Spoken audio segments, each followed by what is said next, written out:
Today is May 1, 2025. This marks the 123rd Labor Day celebration.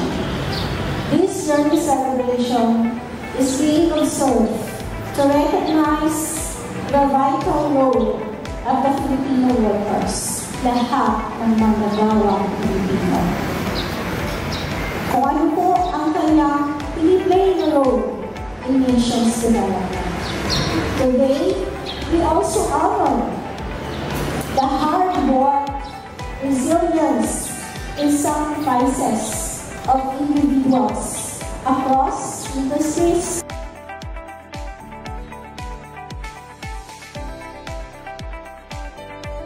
Because of you, our job fairs continue to grow as a platform for hope, second chances, and fresh start.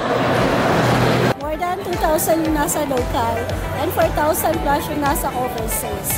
Kasama na po yan yung sa Baguio City Cultural Center at dito po sa SMC.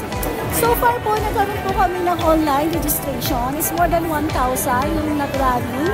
So pag online po kasi, pag pumunta po sa ating venue, automatic po titingnan lang yung parang verification and then diretso na sila. Kung hindi po nag-online, you still have to register. So more than 1,000 po yung ating nag-register sa BCC at saka dito sa SMC.